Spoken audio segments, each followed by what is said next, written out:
he ends up selling to a confidential informant, and I didn't know.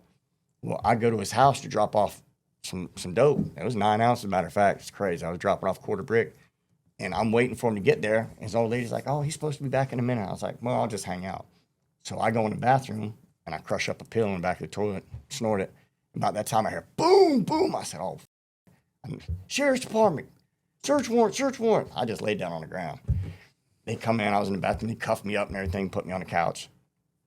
I'm looking at her like, "Bitch, did you set me?" That's what I'm thinking. You know, you telling me you're going to be here in a couple minutes. Now they kicked the door in. And this is like 3 o'clock in the afternoon.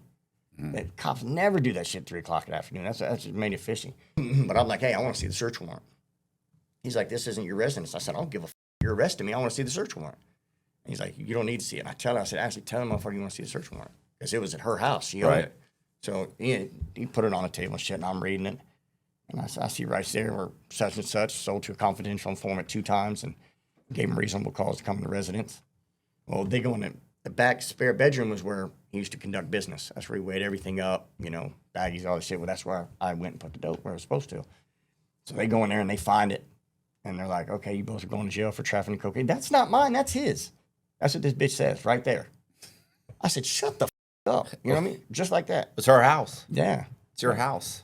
You don't have to say nothing. You don't have to say nothing. Shut up. You don't know nothing about it. How did that get there? Her fingerprints are on nothing, you know? So we put us both in the back of the same cop car. And if you know anything about cop cars, it's going to say "mic on," and it's going to have a little red light. Yeah. She's trying to talk, and I'm like, I slipped the cups from behind me and put them in front of me.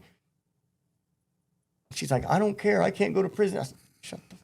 I leaned over. I said, "I'm going to bond you out. Just shut the f up."